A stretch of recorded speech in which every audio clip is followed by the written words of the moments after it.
Can you think of companies, or do you know of a company or two where there's you can say that, you know what, on a whole, these guys are like really trying to do something where we've seen that, attrition is attrition is contained, engagement is reasonably good, and I think that in itself today is good success, right? And Right.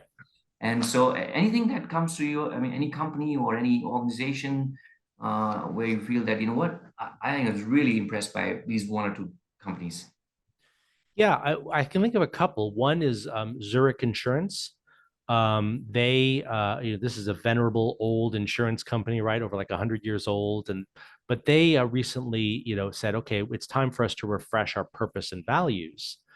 But rather than have their exco do that exercise or their board of directors do the exercise or hiring an expensive like communications or brand agency to do the exercise, they said, well, who is this really going to impact? Our purpose and our values are primarily going to impact our youngest employees because they're the people who are going to have to live with this throughout their careers if they stay with us. So let's make them part of the solution rather than impose the views of what the purpose and values should be from people in the senior most positions who are probably going to retire in a couple of years and won't be responsible for the impact of those decisions. So their new CEO at that time put together a project team to help sculpt this the refreshed purpose and values.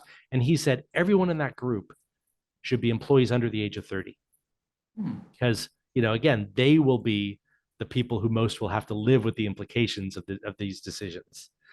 But think also about the signal that that delivers to the company, right? About how you are empowering and ennobling your youngest employees and saying this is the future. And if we're going to have future focused conversations, they have to be part of that conversation, which ironically doesn't happen in most companies even today around the world.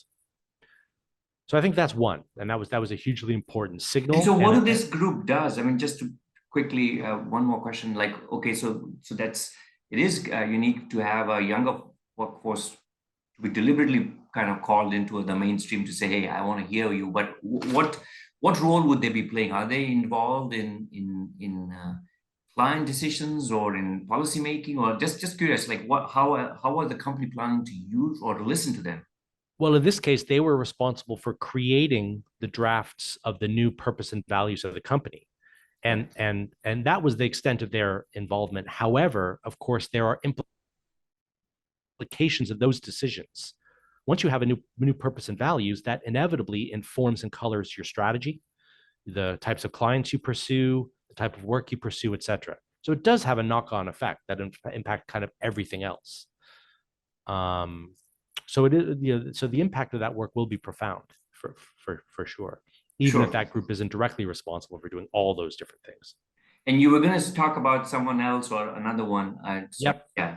Yes, it's BMW actually. Okay. So BMW was interesting in that they have consciously, proactively thought about how are they going to create a multi-generational workforce where there's genuine multi-generational collaboration. It doesn't matter just to say we have these different generations in our company. Do they interact? Are you intentionally putting together people from all generations represented in your company on different teams? So they really made an effort to do that, both on the factory floor, but also back office, like HR, IT, etc. And so they try to create project teams involving this rich mix of ages. And what they found, interestingly, as a result, is that the youngest generations, like your Gen Zs and Ys, were more actively pursuing mentorship or asking for advice from the baby boomers, from the Gen Xs, because they were interacting with them all the time, right? So they felt safer and just had more opportunities to be mentored by that group and to just benefit from their experience and wisdom. But also interesting is that the oldest people in their workforce were all of a sudden asking for more development for themselves because it kind of refreshed and renewed their interest in the work from working with the youngest employees and hearing, oh, completely different perspective. Oh, you're talking about, this technology, or what I would like to learn about that. So then they go back to HR and they say, could I, have some development on these things? And of course, that's going to improve their retention it's going to delay retirement in some cases, and that means you're going to benefit more from people from the wisdom you have in the company, rather than kind of having this massive exodus of what used to be the largest demographic in the workforce, baby boomers, all retiring at once. If you delay some of that collective wisdom, not only do you benefit from that, those knowledge curves that those people have gone through, but so too do your younger employees benefit from that, from the wisdom of their colleagues. But that assumes that the company is trying to bring them, obviously bring them together in order to do that.